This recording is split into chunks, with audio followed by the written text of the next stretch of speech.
पतरस के अलावा, क्योंकि परमेश्वर ने उसको रेमा वचन यानी वो वचन जो उसकी जिंदगी में खास परमेश्वर ने दिया था।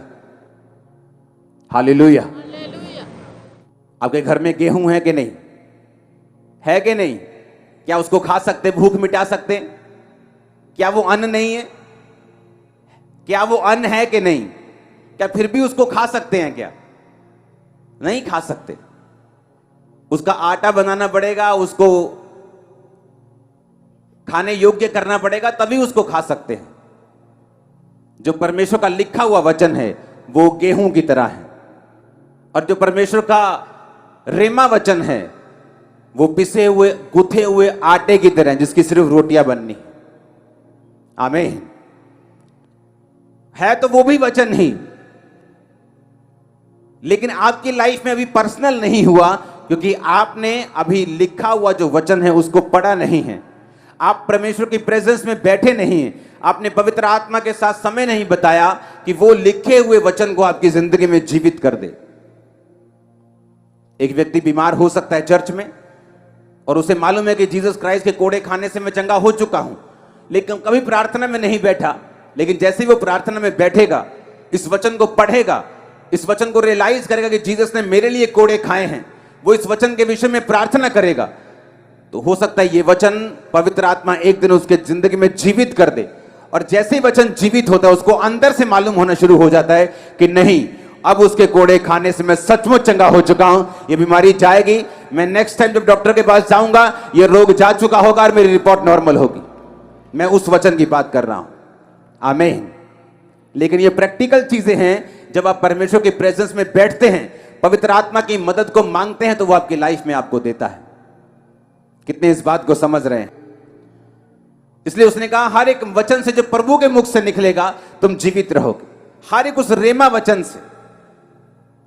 मेरी लाइफ में रेमा वचन अलग है जो परमेश्वर ने मुझे दिया। मेरी लाइफ के अलग अलग संघर्ष के दिनों में परमेश्वर ने मुझे रेमा वचन दिया। संघर्ष से निकल गया तब भी रेमा वचन दिया, आगे बढ़ने के लिए, चर्च को एक नेक्स्ट लेवल पे लेके जाने के लिए। अब भी वो मुझको रेमा वचन देता है एक नेक्स्ट लेवल पे जाने के लिए और आगे बढ़ने के लिए। वो आपको रोज रोज, हर महीने, हर 15 दिन में, हर 6 महीने वो आपको रेमा वचन देता है। वो आपके बिजनेस के लिए हो सकता है, आपकी फैमिली के लिए हो सकता है, वो आपके परिवार के लिए हो सकता है, आपके शरीर के लिए हो सकता है, आपकी सेवकाई के लिए हो सकता है। जो कुछ परमेश्वर ने आपके लिए सोचा है, जो सर्वोत्तम है, जो स्वर्ग में आपके लिए रखा हुआ है, उसको नीचे धरती पर प्रैक्टिकल लाने के लिए आपको पवित्र आत्मा के साथ संगति करनी पड़ेगी। आपको वचन पढ़ना पड़ेगा, और आपको वचन पढ़ते हुए यह ध्यान रखना पड़ेगा कि वो पवित्र आत्मा जो आपके अंदर है उस वचन को एक दिन जिंदा कर देगा। जो कच्चा अन्न आपके पास है उसको एक दिन पका देगा, और उससे आप अपनी भूख को मिटाएंगे। और आप ही नहीं, आपका परिवार भी अपनी भूख को मिटाएगा। आमीन। ऊंचे वाला चाहिए चर्च। हालेलुया। इसलिए वचन में लिखा कि तुम नहीं जानते प्रार्थना किस रीति से करनी चाहिए। पवित्र आत्मा तुम्हें प्रार्थना करना सिखाता है। आमीन, आमीन। आप वचन पढ़ते हैं, आप वचन पढ़ते जाते हैं, पढ़ते जाते हैं। अगर पवित्र आत्मा आपके अंदर है तो एक दिन उस वचन को वो जागृत कर देगा आपकी लाइफ में।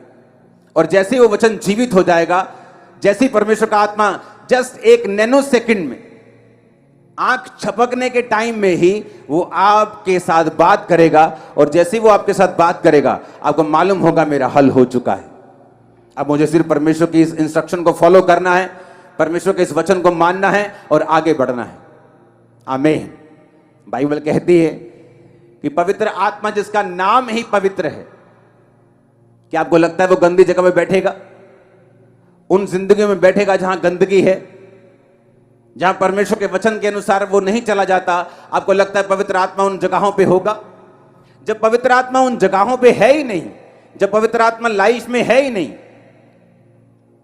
जिनकी लाइफ में नशे हैं, जिनकी लाइफ में माफी नहीं है, जो माफ करना नहीं जानते, जो अलग अलग तरह के पापों में फंसे हैं, वो पवित्र आत्मा उनके पास अगर है ही नहीं, तो वो क्या जिलाएगा, वो क्या दिलवाएगा जो ऊपर का है? वो सर्वोत्तम कैसे पाएंगे? एक जानवर भी पूंछ मार के सफाई में साफ जगह में बैठता है, तो पवित्र आत्मा जो है ही पवित्र, उसे आपका जीवन पवित्रता ही में चाहिए। आपके अंदर आने के लिए आपके साथ काम करने के लिए। वो उन हाथों को इस्तेमाल नहीं कर सकता जो चोरी के दागों से लिपड़े पड़े हैं, गंदे हुए पड़े हैं। वो उन पैरों के साथ नहीं चल सकता जो हर वक्त वेश्याओं के घरों की ओर जाते हैं, क्योंकि पवित्र आत्मा ही है जो आपको सिखाता है कि प्रार्थना भी कैसे करनी है। पवित्र आत्मा ही तुम्हें सिखाता है, और पवित्र आत्मा ही है जो वचन को तुम्हारे अंदर जिंदा कर देता है। बहुत लोग पढ़ते हैं बाइबल, बहुत से ऐसे लोग हैं जिन्होंने बाइबल को एज ए सब्जेक्ट पढ़ के पीएचडी की हुई, लेकिन अभी भी पवित्र आत्मा के गहरे भेदों को वो नहीं जानते, क्योंकि उन्होंने बाइबल सब्जेक्ट के रूप में पढ़ी है। लेकिन पवित्र आत्मा ही वचन में कहता है, नीति वचन में, कि मैं तुमको अपने वचन बताऊंगी, मैं वचन के गहरे भेद तुम पर उड़ेल दूंगी। वो कौन कह रहा है? वो परमेश्वर की आत्मा आपसे कह रही है। हालेलुया। परमेश्वर का आत्मा अगर आपके अंदर होगा, आपको प्रार्थना करनी आ जाएगी। अगर परमेश्वर का आत्मा आपके अंदर होगा, जब आप वचन को पढ़ेंगे, उस वचन को वो जिंदा कर देगा, आपके लिए रेमा वचन बना देगा। और जीसस ने कहा, अगर तुम्हारे पास रेमा वचन नहीं है, तुम जिंदा नहीं रह सकते। कौन से जिंदापन की मैं बात कर रहा हूं? अगर लोगों के घरों में चले जाओ, शादी तो हुई है लेकिन मरी हुई, वो हस्बैंड वाइफ तो हैं लेकिन लोगों की निगाहों में, बिजनेस तो है लेकिन अंदर से मरा हुआ है, अंदर से खोखला है, अंदर से कर्जों से भरा हुआ है, अंदर से मरा हुआ है। फैमिली तो है, अंदर से डेड है। शरीर तो दिख रहा है, अंदर से डेड है। परमेश्वर ने कहा, जब तक तुम परमेश्वर के वचनों को नहीं लोगे, रेमा वचन को प्राप्त नहीं करोगे, तुम जी नहीं सकते। हालेलुया।